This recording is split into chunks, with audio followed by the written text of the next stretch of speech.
Welcome back into the Rounding Third podcast. We got the gang back together again. How we doing tonight, fellas? Good. How we doing, boys? Good.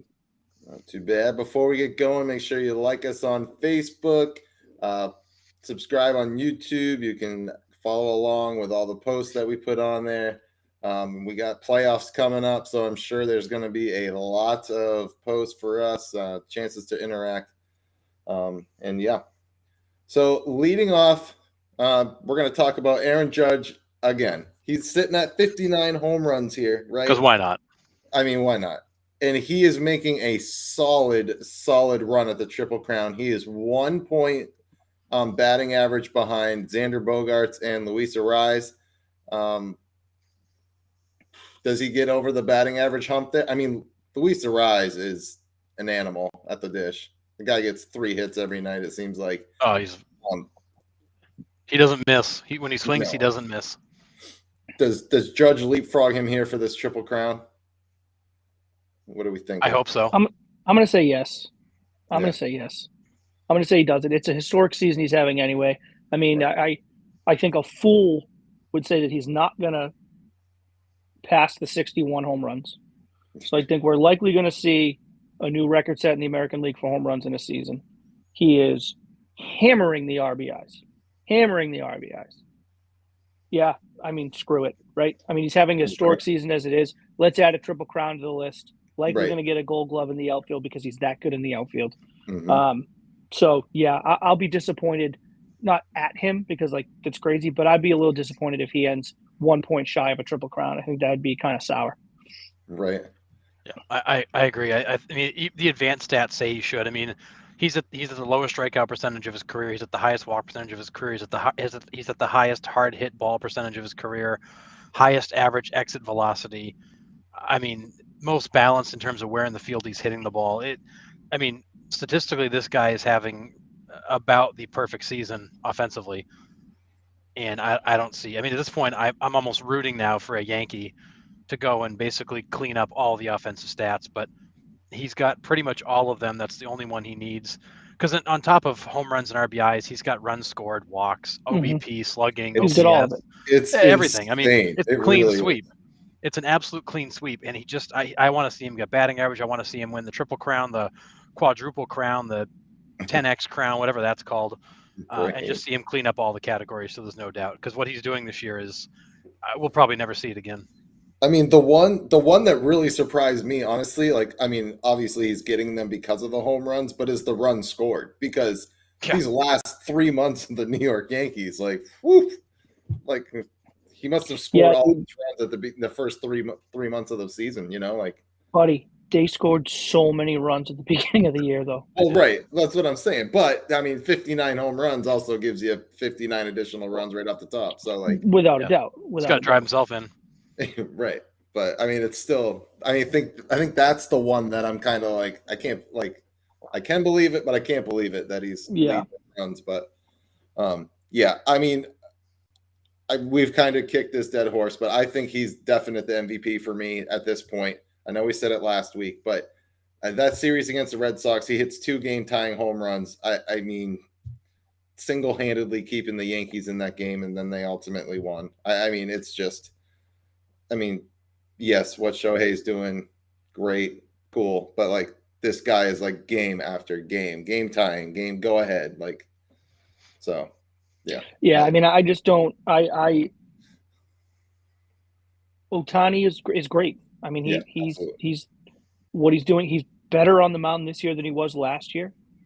He's kind of holding steady at the plate, maybe a little bit worse, but really not that much. I mean, he's still doing things offensively and on the mound. He's been really good on the mound, and I get all that. But I don't understand how anyone can look at the season the Judge is having, and then relinquish the fact, say, yes, I agree, he's having a historic season that we're never going to see again, but he's not the most valuable. How does that make any sense? And I'm not poo-pooing what Ohtani's doing, but what we're seeing from Ohtani this year is what we're going to see for the rest of his career. Really good at the plate, really dominant on the mound, but that doesn't, just because you can do it day in and day out, which he's doing, which is great, doesn't mean you're the most valuable player in the same league where a guy is about to to just sweep every single category and being the number one in, not top 5, not top 3, number 1 in every offensive category of a league. Like I just don't understand the argument that he's not the most valuable player. It doesn't make any sense. That's not even the AL. It's the MLB he's leading in. Like, it's not like it doesn't make sense. Yeah, I agree. Yeah, Shohei's had a great season. To Sean's point, his offensive numbers are not quite as good as last year. His pitching numbers are good, but like again, he's 13-8, 2.43 ERA. Good season. But it's not like he's out there dealing like Strider in Atlanta or something. He's had a really good season. I don't think he's had as good a season as he's had last year overall. He's behind Judge in every offensive thing there is. He's had a good season on the mound. I don't think it makes up the difference. You're seeing a once in a lifetime season from Judge. Nothing against Shohei. He's incredible, and he deserves to finish second in a very close race. But it has to be Judge. All right. Imagine a scenario in which Shohei Ohtani is throwing every 5th day, and he's just absolutely dealing. He's got a sub 2 ERA. He's got 22 wins. Strikeout to walk ratio is just ridiculous. Like, he's a shoo-in for the Cy Young. American League Cy Young already has it in the bag, Shohei. And then you add in the fact that he's got 35 or 40 home runs and 90 RBIs. That's a historic season. In that case, I would say give it to Shohei. Historic 100%. Season. You're never going to see this again. Like, what Shohei is doing right now, you're going to see this next year. I can almost guarantee it. As long as he's healthy. So, and I'm not taking anything away from him, but what Judge is doing now, I don't care where Judge plays, New York, Boston, LA, San Francisco, wherever. We will not see this next year. No. We will not see this probably for a very, very long time, if ever again. So, I mean, to me, that's what makes it a no-brainer. Yeah.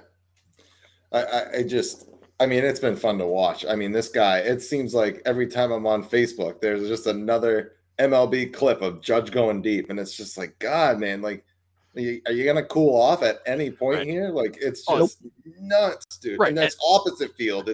He's yanking balls out of the park. Like, it's insane. And not to beat a dead horse, though, but like, he hits 58 and 59 to tie a game and go ahead. Like, he's not hitting home runs in an 8-2 game. Like, he's hitting home runs when they need him. He's driving in runs when they need him. He's making a big catch when they need him. Like, there's been stretches of the season where he's single-handedly carrying this team through. And I don't think there's been a stretch of Shohei Ohtani's entire career where he's done that with the Angels, because I don't think he makes as much of a difference as Aaron Judge does. Yeah. Yeah, the Angels just aren't in position to compete and won't be for a while. But it's a shame. It's a shame. Now you're watching Shohei Ohtani and Mike Trout burn up the best years of their career in a place they're never going to win. Yeah. Like, as a baseball fan, it breaks my heart to watch these guys take the money, although Shohei's going to take the money and go somewhere else next year. But to see a guy like Trout, whose loyalty for the organization gets him to sign that long-term deal, and are we ever going to see Mike Trout in the playoffs again? Is that guy just going to waste his career hitting meaningless home runs in a ballpark that's half full? I mean, it's disappointing. Yeah, it certainly is. Yeah. All right, let's get to, we got the last couple weeks of the season here. Let's get right to the playoff races here. I'm going to start in the AL Central, where the Guardians have just absolutely handed it to the Minnesota Twins in these games that we were talking about. Oh, man. Like, Minnesota Twins needed these games badly, and the Guardians went in there and took care of business. I think they won all of them except for one game. I think they lost the last game to the Twins, and the Guardians are like, that's fine. We now have a 4-game lead in the top of the AL Central, and they are sitting pretty. The Twins they're 7 games out. They're done. White Sox are 4 back. So, and La Russa is still sleeping. So it's the Guardians division to win. And I think they capped it off this weekend. I do too. Yeah. Yep. They just absolutely. Yeah, the Guardians did what they're supposed to do. They took all 3 from Anaheim. They dropped a game to Chicago in that kind of makeup Thursday game, and then they came home, protected home field, took 4-5 from the Twins, which we said that was going to be the deciding series. And I think with what's left on the schedule, White Sox, Rangers, Rays, Royals, I feel like the Guardians have really got to go. How many with the White Sox? 3 in Chicago. So the White Sox have to sweep. That's really the only chance they have, unless the Guardians go 0-15 here. But I mean, I would say the White Sox have to sweep that. Yeah, so the Guardians are 3 in Chicago, 3 in Texas. Then they come home for 3 against the Rays, and then it's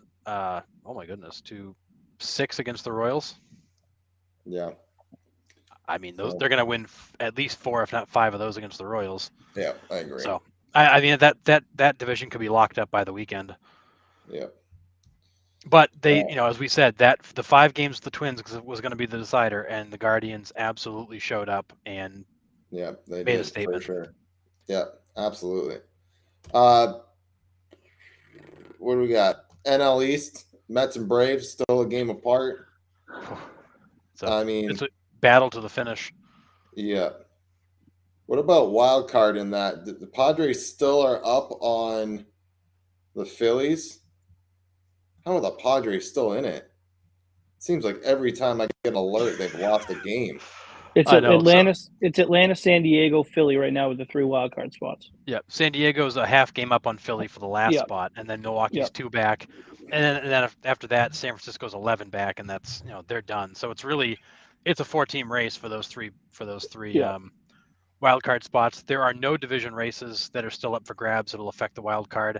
Atlanta and New York will just trade places in the wild card depending on who wins the division.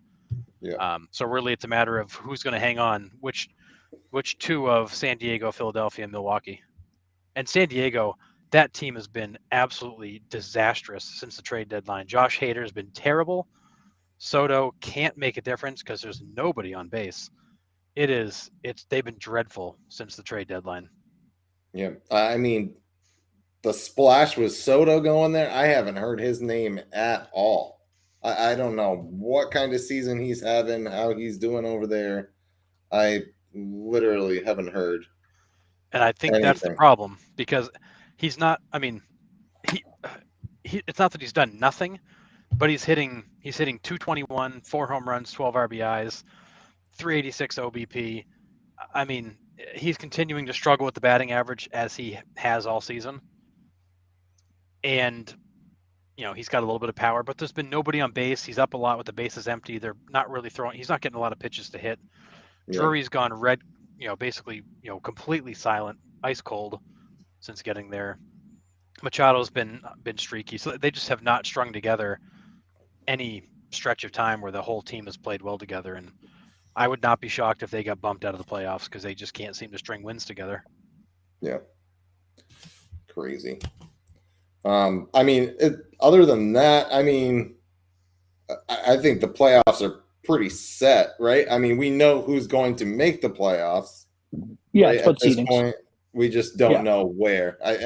The Mets, I think for the most part, Mets and Braves are really the only ones that are up for like any type of fluctuation, right? Yeah, the American League is basically set. Houston's won, the Yankees have won, Cleveland should win. And then it will be Mariners, Rays, and Blue Jays. Right. Toronto, Tampa, and Seattle will finish in some order. Baltimore's 4.5 games out. I doubt they catch them. I don't see it, So I think your American League is set. Maybe there's a little bit of shuffling in the wild card spots, but it's going to be those 6 teams. The American League's done.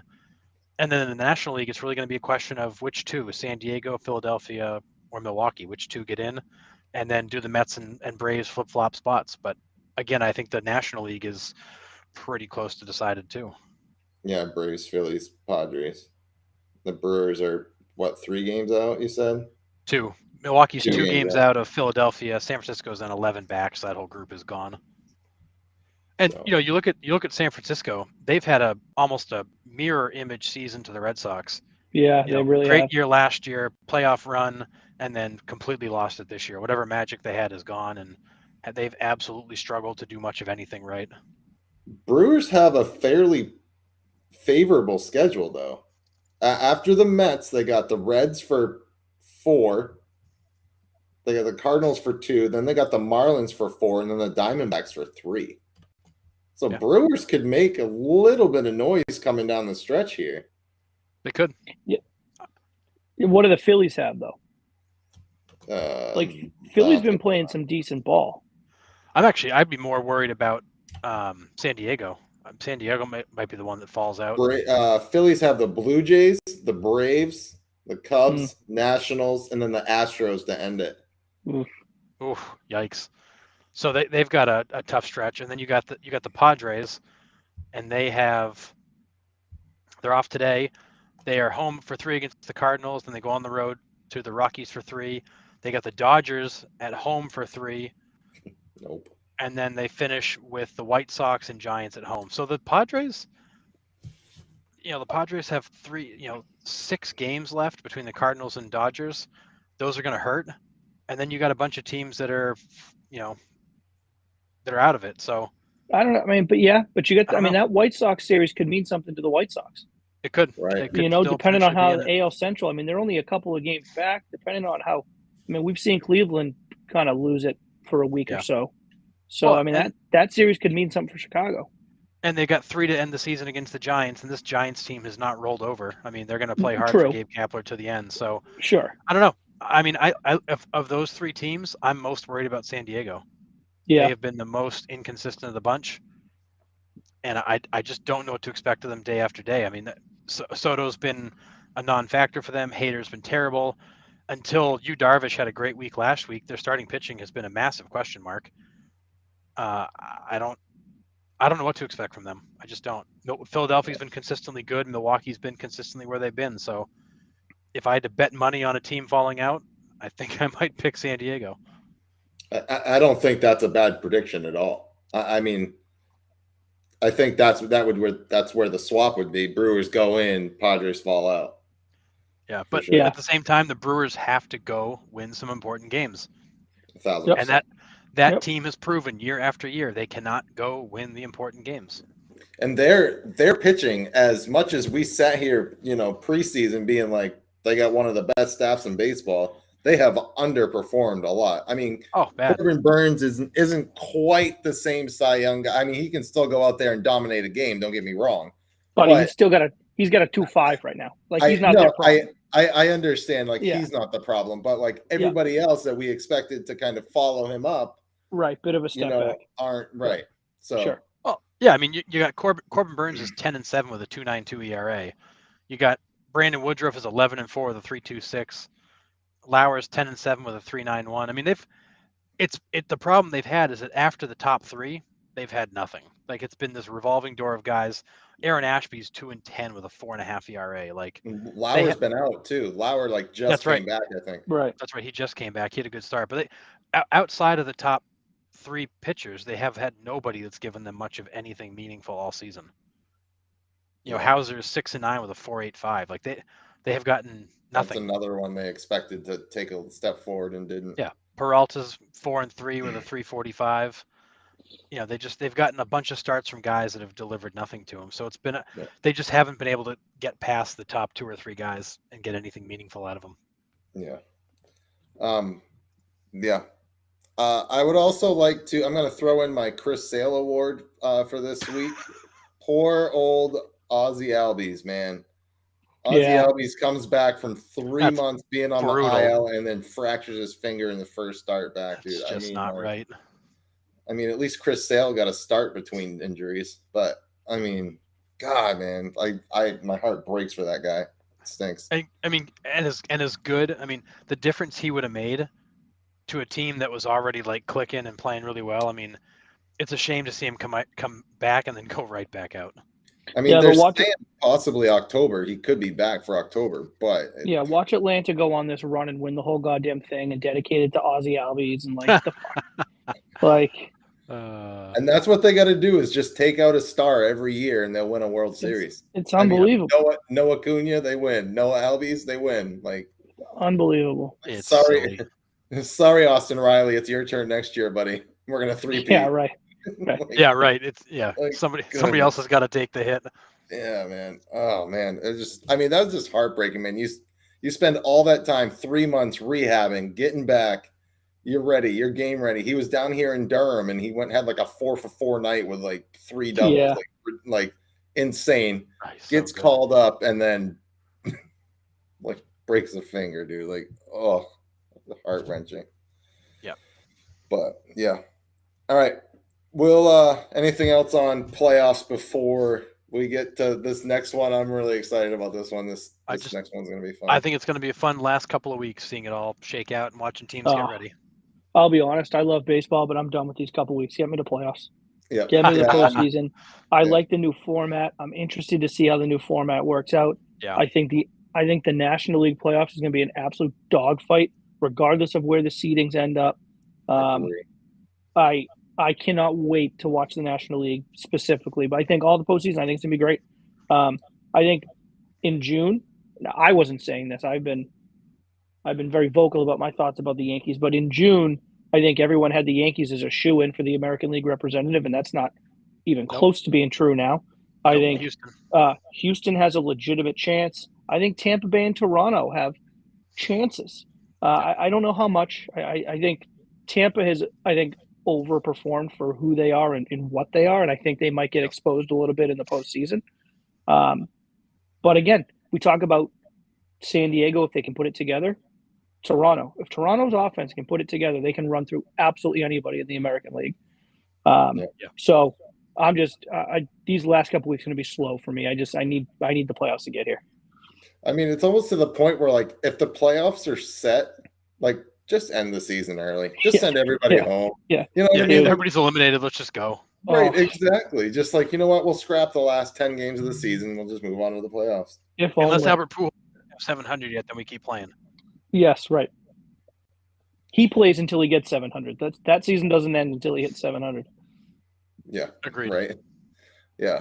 I mean, yeah, and that was a game-tying home run too. Like, he's still hitting big home runs for the Cardinals. Like, they're not in an 8-2 game. Like, they're big home runs. And they're not wall scrapers. He's hitting them in big times. Like Sean and I talked about when you were there watching him hit 695.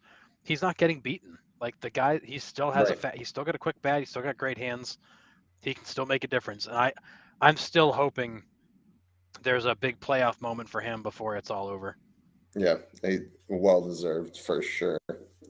Now, I would love to see him go. I'd love to see him go off with like a Joe Carter moment. This is a dumb question that I should probably know the answer to. But if he has 699 at the end of the season and gets to 700 count if it's in the playoffs, it still counts, right? It doesn't? He's technically we had this discussion 2 weeks ago. Because I thought it did. I thought it was career. It's regular season career. So he's hit 700 home runs then.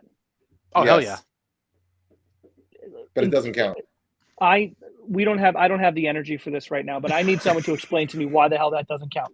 How do those games not count? It's not fair to the Oakland Athletics who don't make the playoffs every year. That's what it is. Oh no, it's plenty fair. It's plenty fair. If they had guys that hit more home runs, they'd be in the postseason. I concur. I am on that train, but that's the argument against it. This is the amount of games that everybody else has played. Like, a single season home run record doesn't carry on into the playoffs. So but that I understand. But that I understand. I do too. But it's still the same season.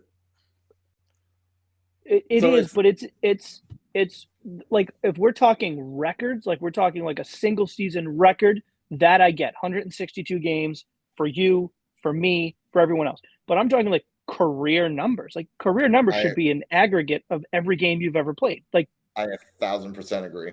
Well, so I knew that it didn't count. I didn't realize that was a gray area, but that is true in other sports as well. NFL doesn't count playoff stats. Neither does NBA and NHL. I get it, and I've kind of accepted it for what it is. And they do it solely because you can't measure players that had more playoff games against players that didn't have them. And going to the playoffs is not solely the responsibility of that player, so to punish them is not fair. I agree. Tom Brady has more career wins in the playoffs than all the other quarterbacks do in the regular season combined. Could you imagine if you took somebody like Tom Brady or Wayne Gretzky's playoff stats and dumped them on top of the regular season stats? It'd be insane. But I get what you're saying in theory. But those players did those things in those games, so like it should count for what those players did. I'm not talking about like single season awards. I agree with. Like, you can't take someone that had a ridiculous playoffs and say, give them the MVP. Like, I get that because that's a regular season award. I get that. Yep. But when we're talking about like when someone's career is over and we're reflecting on it, like how can you sit there and say Albert only hit 698 balls over the fence? That's just a lie. It just isn't true. It's correct. It's not true. Like that's the part that I just don't get. Yeah. I agree too. I think career stats should be career stats. Playoffs too, right? Yeah, but whatever. He's going to get 700 anyway. Yeah, it shouldn't matter, but it is one of those weird quirks in sports where they don't count playoff stats because it's technically after the season, and you know you can argue it either way, and I'm with you though. But if you hit 20 playoff home runs, you still hit 20 home runs, and why the hell aren't they counted? Well, right. Yeah. I only feel that way when it comes to career aggregate stats, not MVPs, not arguing legacy versus legacy, because that's not fair. Because like legacy versus legacy is a bit murky because it's like, hey, you know, team sport. Right.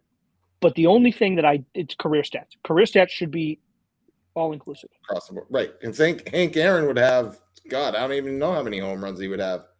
How many postseason home runs he have? Think about guys like, Babe Ruth. What do his stats look like if you add in all the playoff appearances? Yogi Berra, Mickey Mantle. I mean, some of these guys run the playoffs every goddamn year. Yeah, but their playoffs also look different, right? They win they have the best record in the American League. Right. They just automatically go to the World Series. So like their playoff stats are literally 7 games, where these guys are playing 30 more games in the playoffs, right? But anyways, yeah, it's silly. I don't agree with that either. All right, moving on. Whatever. All right, so this next part is going to be fun. This was suggested by Mr. Sean Bogue himself. I think this is going to be awesome. So we're going to go through who we think the next big milestone players are. So we're going to start with the first, who is the next 40-40 guy? Oh. Who do we think the next 40-40 guy is? I have my pick off the top. All right, go. You go then. Julio Rodriguez. Yeah, that's a good one, I think. I mean, I have it here. He's the first player in his major league debut season to go 25-25. He's got it. I think he's the next 40-40 guy. He might be the only guy capable of pulling that off, but yeah, I don't know if we ever will see one.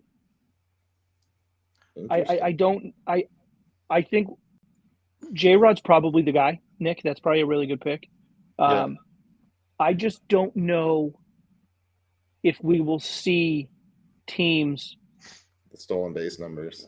Yeah, like risking and again, I mean it's baseball. It's not but you play 162 games and you want, your best players to play as often as possible. Like if you can save them a handful of games a year by running less, then they're going to do it because the numbers tell them that the difference between first base and second base doesn't matter when you hit it over the fence. Like it's crazy because running is a big part of the game, but it's really phasing itself out. Yeah. I think J-Rod though, for some reason, inexplicably, he escaped me when I was thinking this through. I think that's probably the right pick though. That's probably the right guy. Who were you thinking? Did you have somebody else?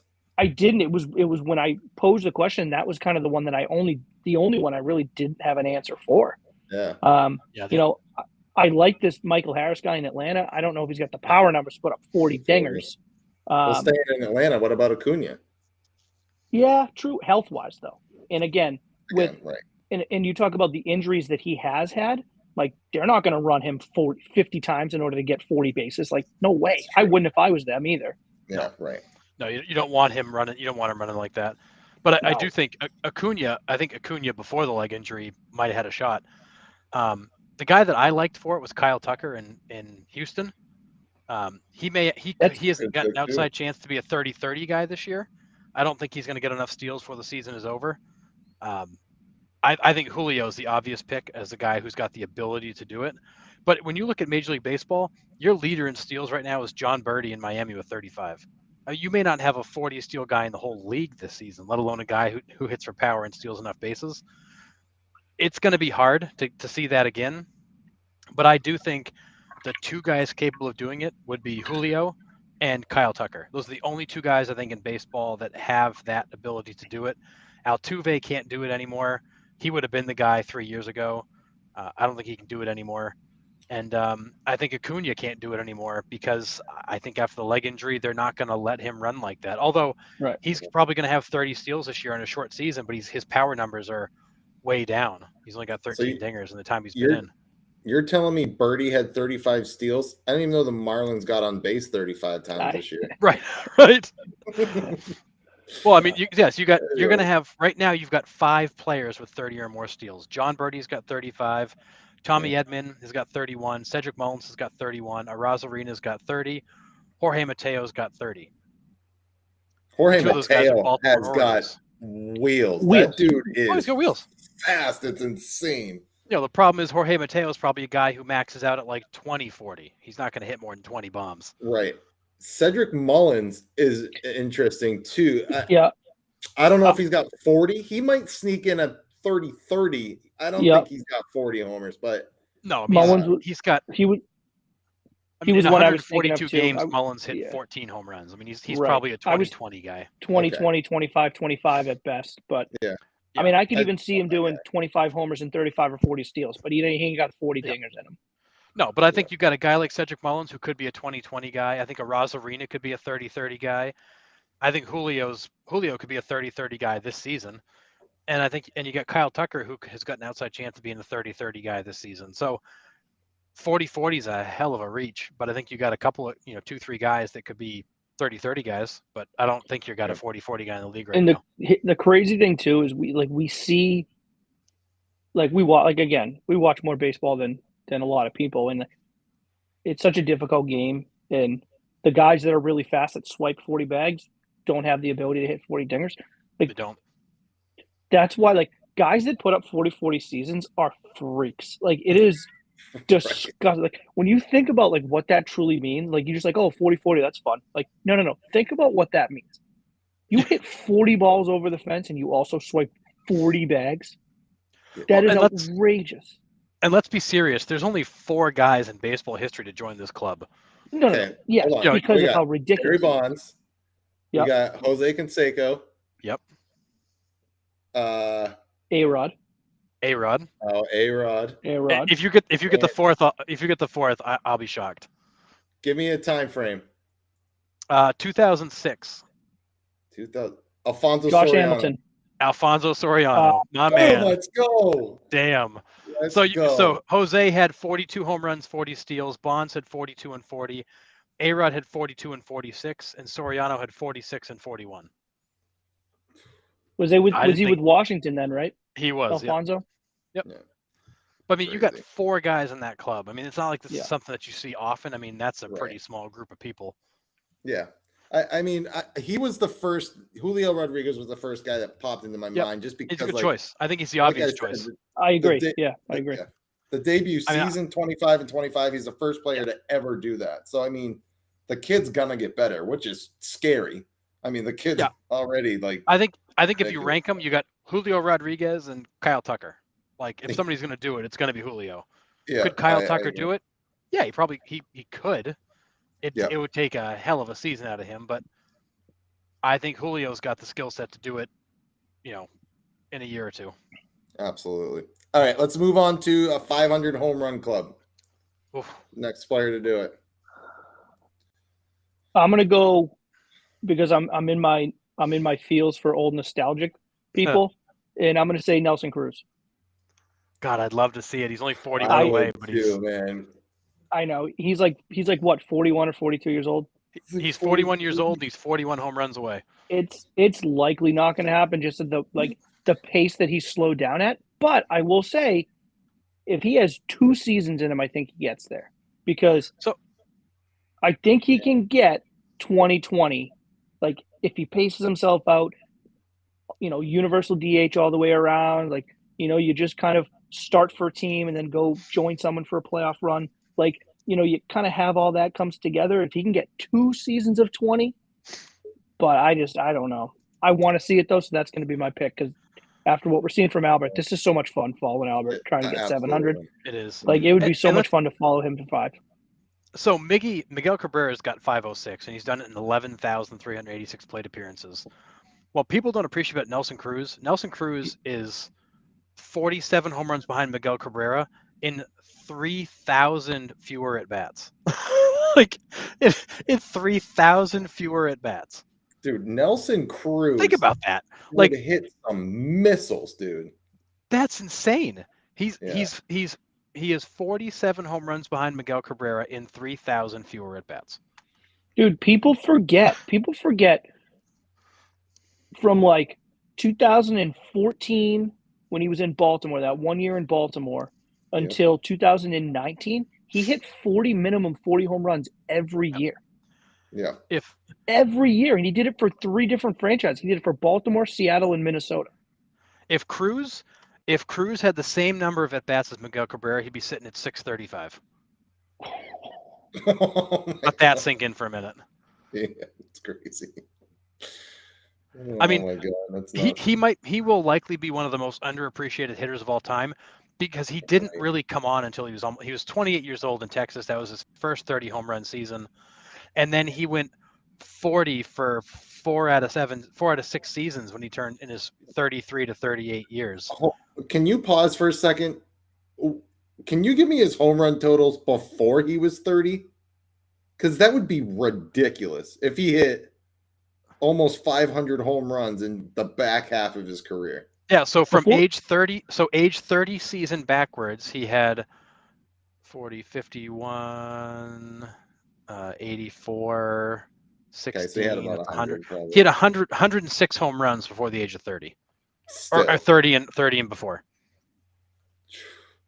So he's hit 450 home runs since he turned 31 years old.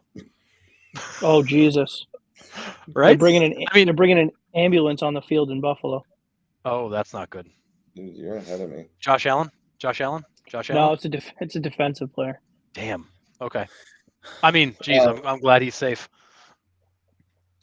All right. But yeah, Nelson Cruz, seriously underappreciated home run hitter, and I was blown away when I actually checked his numbers.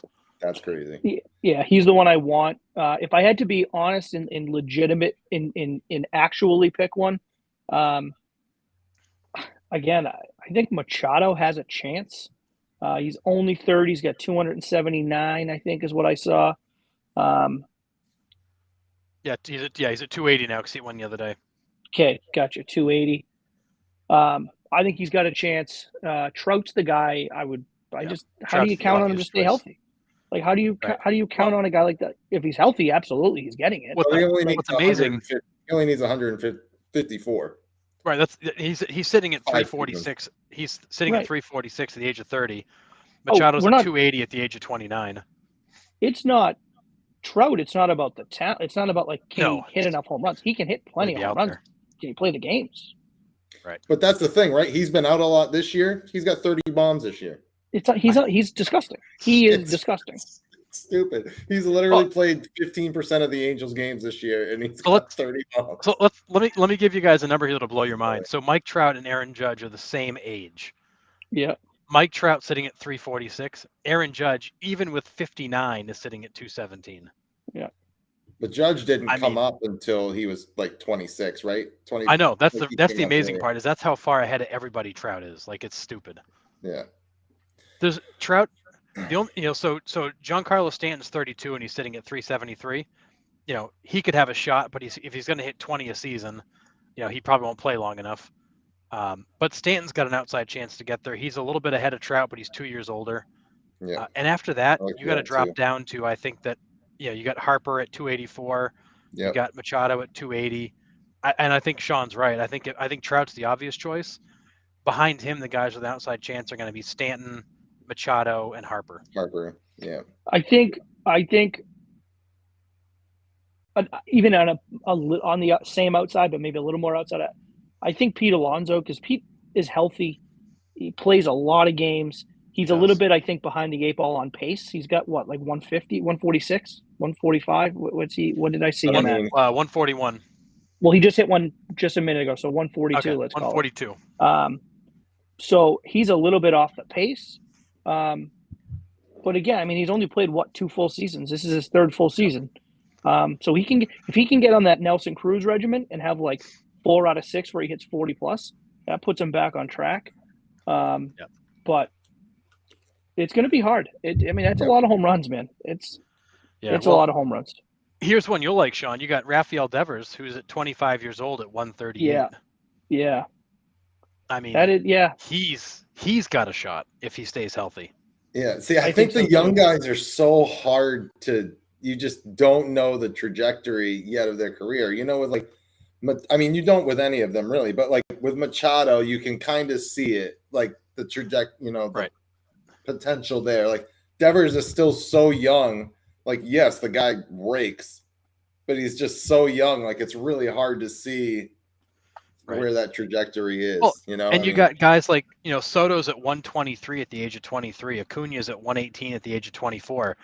Those guys should be like locks for 500 home runs, but at that age, you just don't know what they're going to be like in 4, 5, 6 seasons. That's a long time.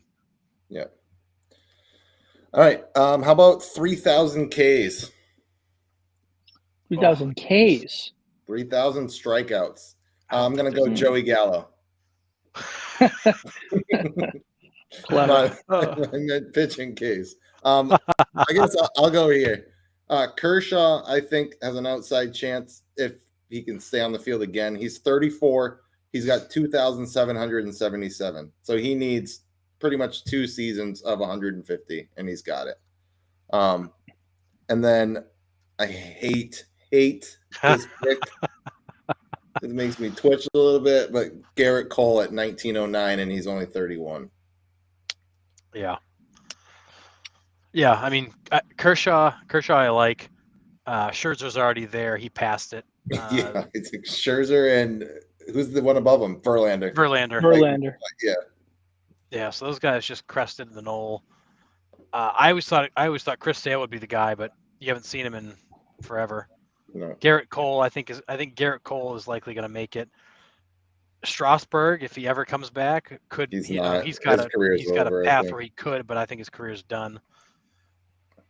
And I think other than that, you get to a lot of guys who are like, maybe if they had like out of their mind 5-year stretch, but and then I think you've got to look like way down the list to the much younger crowd and look at the guys like. What about Zach Greinke? Zach Greinke's 100+ away. Does he have 2 more seasons in him? Yeah, does he play it? If he's got 2 years, he'll get it. Yeah. I don't know. I wouldn't mind seeing it. I like Greinke. You guys been through some shit. Yes. But I don't know. Yeah, he's a tough one. I don't know if he's got the passion to play much longer, but he certainly could. I agree. He certainly could. Especially in KC. Yeah, after that group, you got to go way down the list and start to look at guys like, Pablo Lopez, Sandy Alcantara. Is that younger crowd going to be able to keep up a clip to get there? But there's not a lot of super compelling names, on this strikeout list that makes me think there's going to be a lot of people to get there. I think you got Greinke and Kershaw the best shot if they're around for a little bit longer. I mean, Kershaw's only 34, but it feels like he's like 50. He's been around so long. Yeah. Garrett Cole, I think, will get it, although he's got like so few wins to compare to the strikeouts he's got. You get a guy like Robbie Ray. Robbie Ray's 30, and he's got just a shy under 1,500, so he's halfway there. Yeah. You put together, the way strikeout numbers are climbing in baseball, you put together a few good seasons, you get to 33, and you maybe, but I don't know. It's tough. I don't know. Yeah. And the issue that we have too, though, is like the trend in baseball now is regardless of how dominant your starting pitcher is, twice through the lineup and you're out, and they're going to the pen. It's a great point. So there's just less and less chances for strikeouts, and the strikeout numbers overall are up, but the strikeout numbers for individual pitchers, I can't imagine is going to rise because they're just going to the bullpen in the 6th inning every game. Right. One of the guys I thought would make it was Trevor Bauer, because he was on a pace to make it there, and then losing 2 seasons. Even if he were to come back, and there's no way on earth he sniffs it now. But I don't think he sniffs the MLB ever again. But I don't think he comes back. But again, like not to pick on Nathan Eovaldi again, but here's a guy who's 32 with 66 career wins and 1,053 strikeouts. Like some of these numbers I look at and I go, really? Like that's it? Yeah. We'll get to that. Remember, we'll get to that, Harvey. Eovaldi wasn't Eovaldi wasn't a name. Eovaldi made a name for himself in 2018 when he hopped on the Red Sox and he became a big part of winning that World Series and he was a Bulldog and all that. But like Eovaldi wasn't. I mean, we got him from the Yankees for nothing. Yeah. Yeah, I mean, he was in, he had a couple of good seasons in New York, but otherwise he was toiling away with the Dodgers, the Marlins, the Yankees. He played with the Rays, then he came to Boston for peanuts. And really in Boston, he's been unimpressive, but 1 year. Yeah. He consistently does, he consistently gives you not a lot. I mean, the guy's in 11 seasons, he's 66 and 68. I mean, wow. Yeah. Yeah. Not only do you not get many decisions, but you're basically split. Well, we'll get to the decisions in a little bit because we're talking about it a little bit before, and then we'll get into it. But all right, next category, 2000. Go ahead. Real quick, Nick, on the young guys. So I pulled up Sandy Alcantara just for fun because I'm fascinated by this guy. The guy's got 600 Ks, and he's 27 years old, which he's not even on the list because, quite honestly, he didn't do anything until 2019 when he was 23. And then he had a couple of seasons where his stats are abysmal. And this year, the poor guy's got a bunch of strikeouts, but he's 13-8 with a 2.37 ERA in 200 innings pitched. It's and his strikeout rate is nowhere near like a Garrett Cole. So it's funny how different it is. Yeah. I mean, the point that Sean makes, the increased strikeouts is there. Right, because this is how the game's changing, but the guys are getting yanked out in the fifth inning. So, yes, it's here, but this is trending down. So, are they really just leveling it? Well, and here's a question for you: do you see another 20 strikeout game? No, I don't think you do. No, I don't. Not only do I don't think you do, I don't even think. I think the 14, 15 strikeout games are going to be going by the wayside because, I know I'm not a math guy, but to strike a guy out, it's minimum 3 pitches. Minimum. You have to throw no less than 3 pitches to strike a guy out. And, it's the pitches add up and everyone's so into analytics and pitches thrown and times through the order and, all these things that, I don't care. You could have, we saw it with Jake on his last outing the other night in Pittsburgh. Jake had 13 strikeouts in 5 innings. That's out of 15 outs, 13 of them were Ks, and he's out. So it's. I think that's just what we're going to see, which is it's the way the game's going. But I just these individual records, I don't are just not going to be touched because. Which I'll be honest, I don't necessarily disagree with either. We're in the business of winning games, right? And you want to win games so that you can get to the postseason so you can win titles. And that's always been more important than having a guy that has 4,000 strikeouts. So, if it helps guys like Jacob deGrom and Alcantara, and if it helps these guys stay healthier and play longer so that I can watch them for longer, then I'm all for it. So, with that being said, but I don't see these records being touched. Yeah, I should say milestones, not records. But I don't see these milestones being touched. No, but I look at a guy like a Spencer Strider, who's got stupid stuff in strikeout numbers. He might be that one guy that could bust out 20 Ks, or could go on a run of a bunch of 250 strikeout seasons and all of a sudden be creeping up at 3,000 because he's only 23. But that's a guy that's 23 with what has he got? 20 major league starts under his belt. So.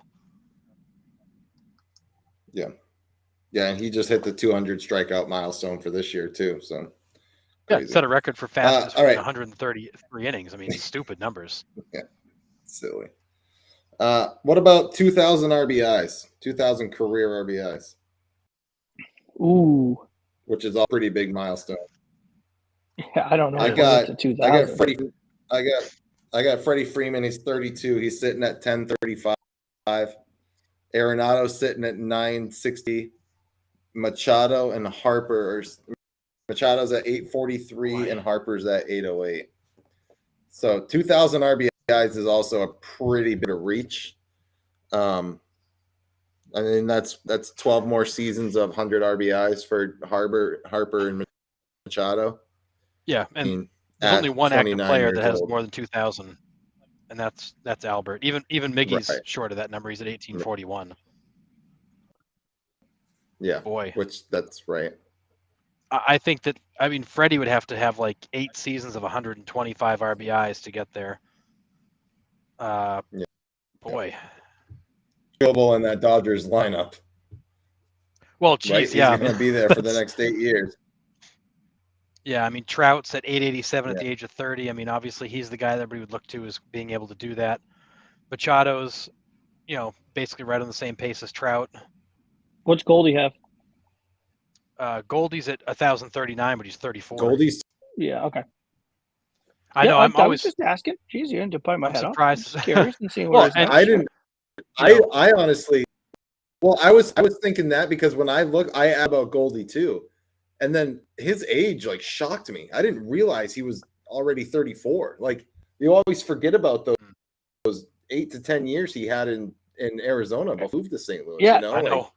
Like, He's been around a while. Right. I never would have put him at 34. Right. But I mean, I was with you, Sean. I was like, yeah, Goldschmidt's got to be. And then I was like, he's 34. I was like, yikes. Had no clue. Yeah, I mean, Goldie, and he seems like he's a guy that keeps himself in good shape. He plays a lot of games. Like he can probably eke out enough seasons to get himself in the 1,500 club. Yeah. I could see him at 1,500 RBIs, but to get 1,000 RBIs, Yeah. that ain't happening. No, there's no way. I mean, No. You look at this list. I mean, Stanton's at 962 at the age of 32. He would need 8 more seasons of, $1.25. There's no way you'll get that out of him. Trout at 30, he needs another 1,100. He could give you 10 seasons of 100, but even that would be short. So, I mean, he's an outside shot at it. Machado's an outside shot at it. Harper's got an outside shot at it. You're going to have a couple of these. You're going to need a guy. If Machado's going to get there, he's going to need a couple 150 RBI seasons. 130. Yeah, a couple, which is crazy. Yeah, I don't see 2,000's a lot. I mean, you're talking. I mean, you don't see guys put up, the 150 like it's a regular sort of thing anymore. Like that doesn't happen a lot. Right. Yeah, not Juan guns before the All-Star break 150. That was crazy. I mean, he's one of the few guys that could deliver damn near 200 RBIs in a season. Like it was no big deal. Yeah, but all right. Last one before we kind of get to the last one, which bleeds into our question of the week. But 300 wins. I'm just going to go out here and say no one is ever touching 300 wins ever again. Nope. Yeah, I agree. No, there's nobody even sniffing it right now. It's not even close. I mean, yeah. Has it always been the fact that you had to pitch 5 innings to earn a win? Has that always been the rule? Do we know that? Yes. That's my understanding. Okay. Yep. Because the last ones to get 300 wins were what? Maddox, right? Was he the last one to get 300? I believe I can't think of anybody after him. I could be missing one, but was Randy Johnson after him? I don't know when they happened. Like I think Randy might have been actually, but I'm not positive. But I don't know. So my thinking on this was this. Me and Sean were talking, and Harrison were talking a little bit before about like what decides a decision. Okay, if like my team goes to the top of the first, scores 13 runs, I get 3 outs in the bottom of the first, and I get lifted. And we don't give up that lead for the entire game. Why don't they get the win? So now automatically, whoever comes in from the bullpen throws 3 outs, gets 1 out, he gets the win. So how is that any different? He comes in and pitches 1 inning or 1 out, whatever. How is that any different than the starting pitching only throwing 1 inning? I mean, that's how I look at it. Because you can lose a game in the top of the first inning too. Like you can lose the game on the first pitch of the ball game. Yeah, the argument is there's not enough game to have been played yet to decide it. But in today's game, yeah, I mean you can win a game 1-0 and that run comes in the first inning and we saw the Sox do that. Right. Yeah. So I mean there's an argument to be made that maybe the time they pitch doesn't matter, but more so, did they leave with a lead, and did the lead stay? But then then you run the risk of now you're going to put a starter in there late in the season who's trying to steal a win, goes an inning, they get a lead, and they hold on to it. There's a lot of luck involved with that, though, and a lot of game that still gets played. So, I mean, I like the decision. If you want that win, you need to be in the game late in the game when it matters. Like I like the way it's set up. And as a starting pitcher, if you want to earn that win, you got to be there when the game actually matters, and not leave there before it's decided. Right, and I think someone has to get the win. Like, I think in the scenario you posited, Nick, in the intro of the question, right? Like, you pitch 6 innings, you come out in a 1-1 ball game. The reliever comes in. He's the pitcher of record when you guys score in the bottom of the 7th and that lead holds. Now that person gets the win and he only pitched 1 inning. I think that's more because, like, you got to give the win to somebody. Like, the game was won. Like, somebody's got to get the win. Like, I think the idea behind wins is that, listen, like, you're the starter. Like, it's your job to do what you can for your team to get a lead, hold a lead, maintain a lead, all this stuff. Like, for your team to score 10 runs in the top of the first, you go 1, 2, 3 in the bottom of the first, and then it's a non-competitive game and you get yanked out. Like, did you do your part to help your team win? Like, yeah, they scored 13 runs, but, like, you threw 3 outs. Like, you are not a major player in this game. Like, I would argue that the long relief guy that comes in and eats innings and throws 5 innings to get to the 6th was much more important than you were, even though he didn't start the game.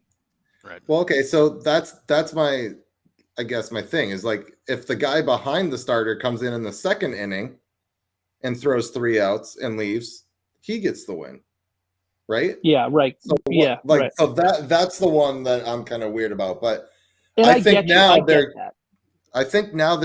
kind of trying to push the win stat, like, out of the way, and they're leaning towards quality starts, which we will get into later with a guy that is just been lights out, a machine. So I think wins are, like, kind of almost, I don't know, almost like a non-factor stat. Does that even make sense? I mean, because, like you said, like, you have a quality stat. You can pitch 8 innings and it's 1-1. You leave with a no decision. Like, you don't get a win, you don't get a loss, but you get a quality start, and that shows that, like, oh, well, Nick just went in through 8 quality innings and kept his team in the game. Like, I think that's a better factor of, instead of a win or a loss, for sure. 1,000%. I mean, I think wins are, I mean, it's good when the team wins, but I think pitcher wins is, to me, one of the most, I don't want to say useless stats, but, like, overhyped. Like, I remember it was like 2005 maybe in Clemens, and I know we can say how we feel about Clemens, but Clemens was in Houston. He had like a 1.7 ERA. Like, he just was eating up the National League, just absolutely dominating the National League. And I think it was like Chris Carpenter in St. Louis won the Cy Young because he had 25 wins, but he had like a 3.5 ERA. Right. It's like, how can you tell me that he was the best pitcher? Right. Like, I don't, and like, wins was such a, but Clemens only had 11 wins. But, like, Clemens was on the mound. He did give up runs. It's not his fault. His team couldn't score. Yeah. That's the Jacob deGrom syndrome, right? I mean, I think wins are also an old stat. Like, it's not Cy Young out there. It's not Walter Johnson out there pitching 20 innings in a start, going 0-0 to the bottom of the 20th. Like, wins and losses back then, okay, like, that makes sense. Those guys were pitching the entire game. Like, there was nobody else. Like, that was your job. So, I mean, I think the quality starts is the answer there going forward. But to answer the big question, there's going to be no 300 win pitchers anymore. Like, done. But the quality starts, you got to go 7 innings pitch, right? I mean, so it's even more than what it requires for a win. Okay, so shorten it to 6. I don't know. I don't know. Or change it to 5. I mean, I think you have a quality. Pitchers aren't going 7 or 8 innings anymore, except for Framber Valdez. And that's the thing. Like, that, in this age of specialization where you want these closers to get these saves, which half the time are meaningless. Quality start is 6, by the way. 6, not 7. I thought it was 7. Okay, so 6. No, it's 6. So you've got 6 and 3 or fewer. Yeah, so in this age of specialization, you build a bullpen based on you want that closer, that 9th inning shutdown guy who's going to come in and get 3 outs in a bunch of situations that are borderline meaningless and get a stat for it. You want a setup guy who's going to get all those holes that nobody gives a crap about. And then you're going to want your lefty-righty specialists that come in and out in the 6th and 7th inning. I mean, you've built this game to tell the starter, I need 5 or 6 at the most. So you qualify for your win, and then the bullpen will take it from there. The problem is most of these pitchers are nibbling like crazy because they're afraid to throw strikes to these guys, and I get why, because hit balls 700 feet. So how many times have you seen a guy in the 5th inning with 100 pitches? Like that's never happened. Hitters, strikeouts, as Sean mentioned earlier, strikeouts take up a lot more pitches, deep counts, foul balls. These pitchers. This isn't the days of of like Cy Young and those guys who are just like, okay, here's my best stuff, just hit it. I mean, even Greg Maddux. I'm not trying to strike you. I'm just going to get you out. You're going to pound this thing to the shortstop. You're going to pop this thing to left. Yeah. These pitchers don't pitch that way. They want strikeouts because it's sexy and exciting. Nobody pitches to contact anymore. I mean, look at a guy like Framber Valdez, who's got 25 straight quality starts. What does he do? The guy pitches to contact. Yep. I'm going to throw really good pitches and make you pound it in the ground or pop it up. That's what I do. Yep. No. And that's why he's got 25 quality starts and a bunch of wins because of it. Yeah. All right, we're going to move on to the last one, which was also the rounding third question, and I posed who's the next player to get 3,000 hits. We had 3 responses. We had Rudy, who I played baseball with back in Maine. Miss you, bud. Hope everything's well. He said he's on the Altuve train for 3,000. Altuve's at 32 years old, and he's at 1918. I mean, and Altuve's good for 200 hits every year. I think pretty much. That's a solid pick. Nick Fanning said Joey Votto. I would love Joey Votto, but I don't think he quite gets there. He needs 900 hits, and he's 38 years old. I mean, I love Joey. I might write Joey Votto in for president the next election cycle because I love that man. But there's no way in hell he's getting 3,000 hits. That was like, as much as I loved my Ohio trip, like that was the biggest bummer for me to not see Joey Votto. He was out, but no matter what happens with Votto's career when it finally ends, if MLB doesn't put that guy in the offices in New York and make him like an ambassador to the public and have him just out there talking about how much he loves baseball, they missed it. Absolutely. There's nobody more engaging when it comes to baseball and their love of the game than Joey Votto. Nobody. Period. Agree. End of story. Henry LaRose said Machado. He's on the Machado train for 3,000. That's a good choice. That's my pick. My pick is Machado. I think he's 30 years old or 31. I don't know when his birthday is. 29, almost 30. 29. Oh, okay. 30. 29, almost 30. All right. He's got over 1,500 hits. And like we were saying before we started recording, but he's a big, durable, strong kid. Like he's not like he plays a lot of games. He gets a lot of at bats. He puts the bat on the ball. I mean, he is. I think Machado's the guy. I know the question was who's going to be the next one. I think Machado will be the next one. I would put money down that he will join the club in his career, but I'll pick him to be the next one. Yeah, so I think when we broke this list down, we saw probably 4 or 5 people that have a chance. And when you look at it, I think the people with a chance are Altuve. I think Freddie Freeman's got an outside shot. He's 32 years old, 1,890 hits. He could do it if he's got 6 or 7 really solid seasons left in him, which he might. I think Machado is probably may have the best chance of anybody to get there given his age. Trout. And then after that, you've got a couple of guys on the outside like Xander Bogaerts, who's at 29 with 1,400 hits. Bryce Harper's 29 with 1,366. He's got a long way to go. But a name I found interesting on this list as I was looking through it again is Elvis Andrus is 33 years old with 1,985 hits. No kidding. He's only 33? He's only 33. His rookie season, he was 20. Dude, it seems like that guy's been in the game since the early 90s. I thought he was like 40 and retiring. I can't believe he almost has 2,000 hits. Every time I look up, he's got like a 193 batting average. I know, he just turned 34. And he's got so his first season in Texas, he had 128 hits at the age of 20. The guy, he's averaged 166 hits a season for his career. That is crazy. Granted, the last couple of years have not been great for him. Yeah. He's been hiding in Oakland. He's still had 121 hits. Like, he's just very quietly piling up hits. But if this guy gets 120 hits a season and he plays another, 6-7 years, he might be there. It was a name that shocked me to see, because I feel the same way. He's been around forever. That's shocking. And 3,000 hits is almost as automatic bid to the Hall as you can get. It is. That's free pass. And I don't know if I'd put Elvis Andrus as a Hall of Famer. Like, that's the crazy part. No. You know what I mean? Like, no way. No way. That's crazy. That's nuts. I think right now the odds are, personally, I think it's Altuve. The guy puts up 200 hit seasons every single year. Trash cans or not. I mean, it's the guy hits. It's insane. And then outside chance, I think Machado and Xander. Or outside chance Xander, I think Machado also has a legit shot to get 3,000. I think Altuve and Manny Machado have the best chance of getting there. Yeah. I think you've got outside shots from guys like Freddie and Xander. And then Trout. Trout is a question mark only because of health. Yeah.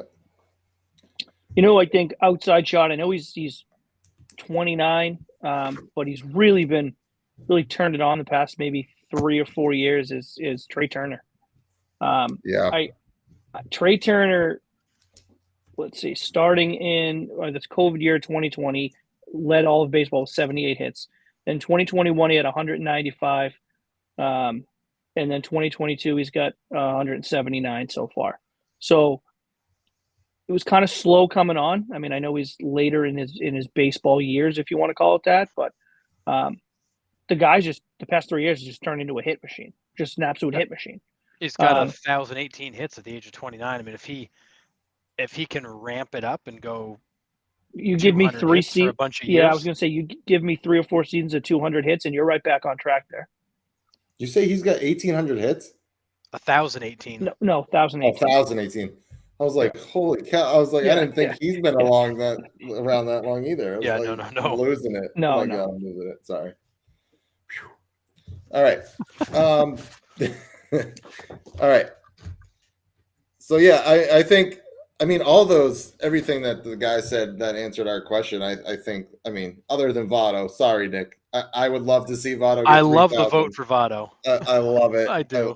Yeah. There's just no way in hell. Father Time is going to catch him before he catches that. And if Matt from SOS Podcast was commenting on it, he probably would have said Nick Castellanos. But it's neither here or there. But fair enough. All right, so we'll move on to heading home. We got some loose ends to tie up for the rest of the week here. MLB just announced that they are handing out Gold Gloves to the utility player. Finally gonna get some. You know what? We'll take the most versatile defensive guy, and we won't give him an award for it. Just ignore him. Just it's about time. Crazy. Mentioned J-Rod with the first 25-25 season debut. That's pretty remarkable. And then this was a huge thing for the MLB. I think Roberto Clemente Day, the Tampa Bay Rays, cool. Their starting 9 were all Latin players, which never happened in the history of baseball, which kind of blows my mind a little bit. That's never happened before. But I thought it was really cool that they did it on this day. I thought that was very well done by the Rays. First time ever.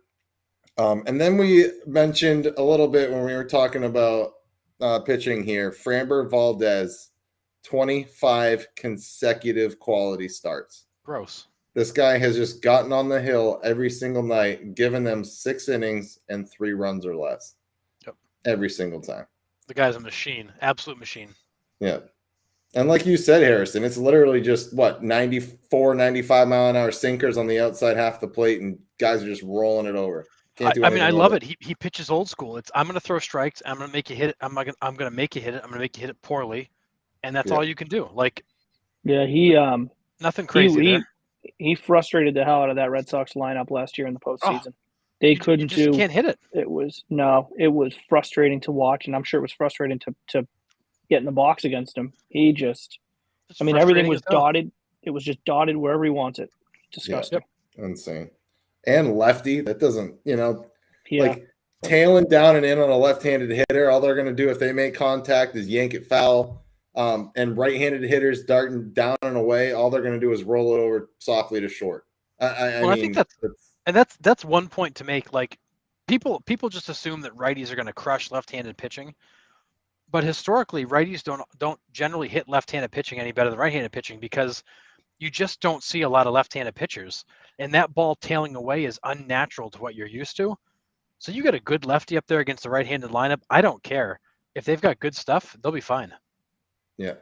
Oh yeah, it's about the stuff. I think typically, left-handers, back when that became a generally accepted thing. It was left-handers like Aaron Seeley that were throwing those big 12-6 hooks, and it's just you hang one to a righty and it's getting crushed. But like that's not lefties anymore. You got these power lefties now that are coming up, and it's you're seeing it. It's crazy. Yeah, not only that.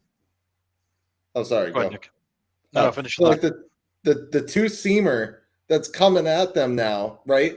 Either cuts this way or it tails this way now. Right. Like, you don't have the big break, so you're just seeing a two-seam fastball coming at you, and you're either getting fisted or you're getting it off the end of the bat. Like, I think that's the crazy part of pitching now, right? They didn't have, other than Rivera, you didn't have these. Everybody didn't have a hard cutter.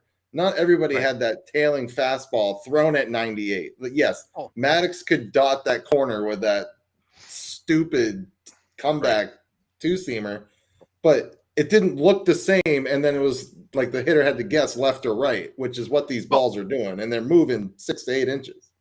And to that point, John Lester's entire career changed when he developed that cutter. Yep. He got hit hard until he had that cutter. Then it changed because he had a pitch that could come in. Talk about the most frustrating pitcher of all time. And he would fall in love with that cutter. And I swear to God, I don't care what it said on the video board. I don't care what it said at Fenway. He'd throw it 33 times in a row. It's like, I swear to God. Like, he was like Mariano Rivera at times. You'd be watching the broadcast and it would say fastball on. No, that was a cutter. That was 1,000% a cutter for his 34th straight pitch.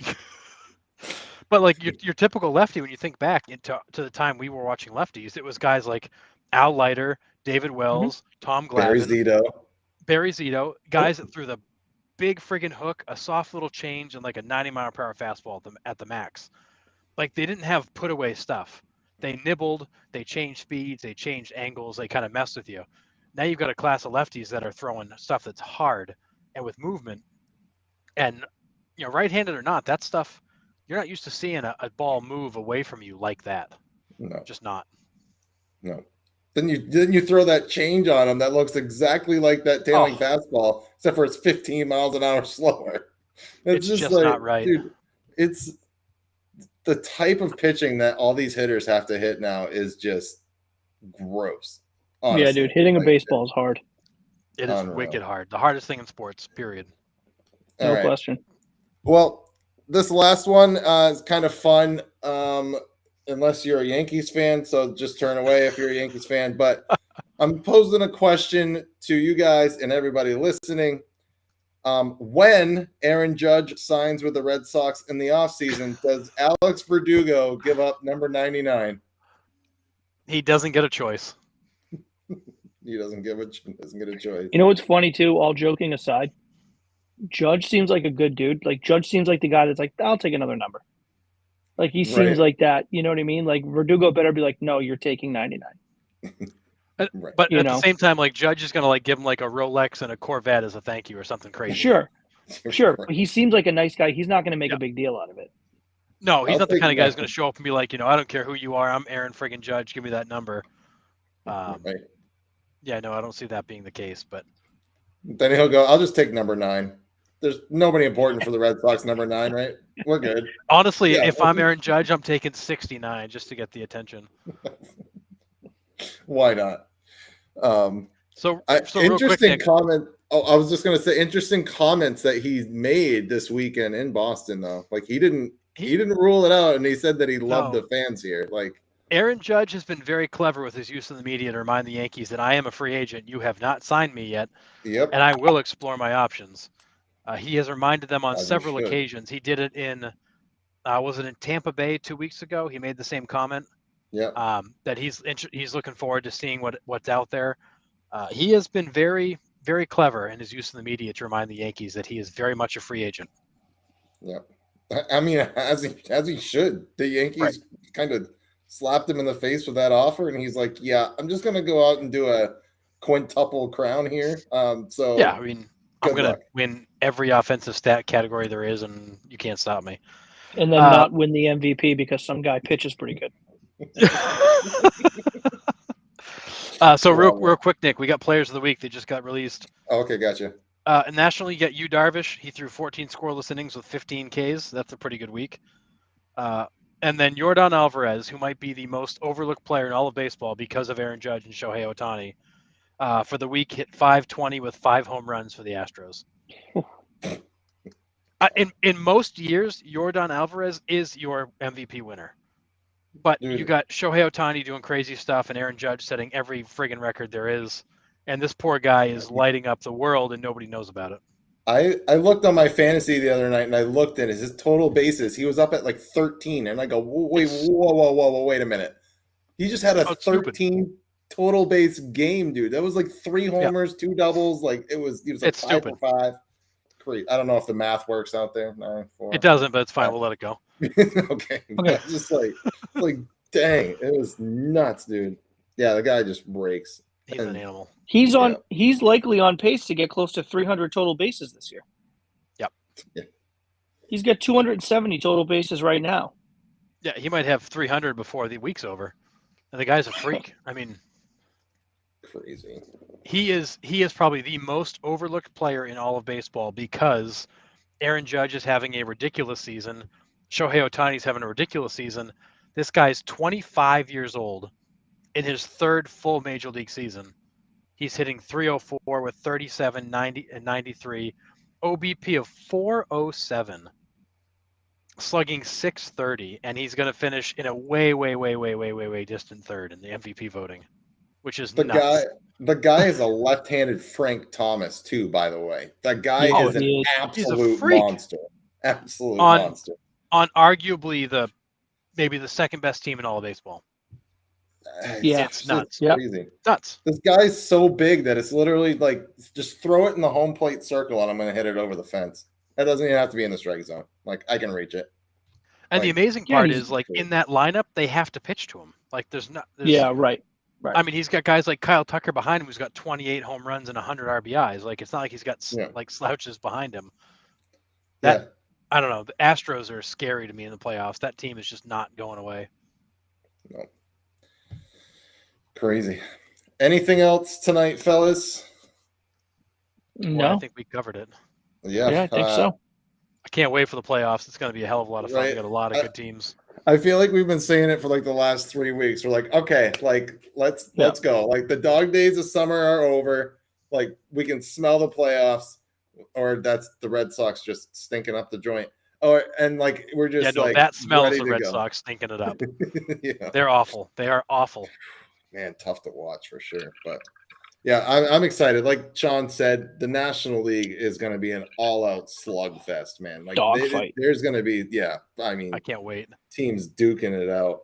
All right, so and I mean, are we all still feeling the same as we felt before? Is it? I'm feeling. I still like the Dodgers in the National League, but I'm really liking the Astros in the American League. I'm going to keep my Red Sox pick since they're not mathematically out of it, and I have a chance to be right still. But we know you're not good at math, Nick, so we'll let you hold on to that one. I'll stick with the Mets. I had the Mets in the National League. I'll stick with them. I mean, I do think the Dodgers are the class right now of the National League, but I don't think the Mets are that far off. No. And it's the Mets are a team that could give the Dodgers trouble with the pitching. With their ability to really control a game and keep it at a 1 or 2 run game. So I'll stick with them. I picked them, and again, they've given me no reason to go against it. And I don't know how you go against Houston in the American League. I don't know how you do it. Until somebody beats them, I guess you got to go with them. Yeah. I mean, 5 years in a row. Is that what we're looking at? Yeah. They're like the Patriots of the American League. Yeah.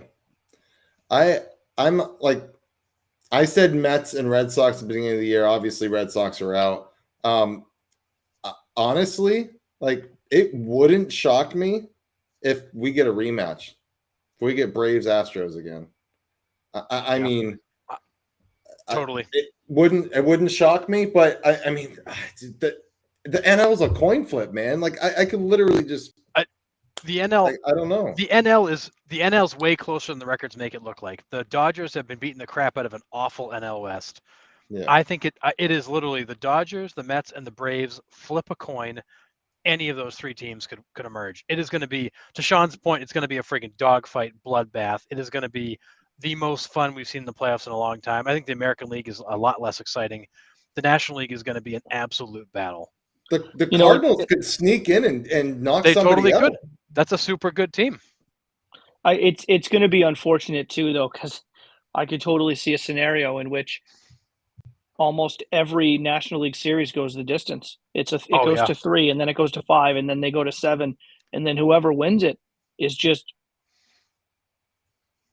probably the second or third or maybe the number 1 team in baseball, and they're just worn out, and they lose in 5 or 6 to Houston because they're so fresh.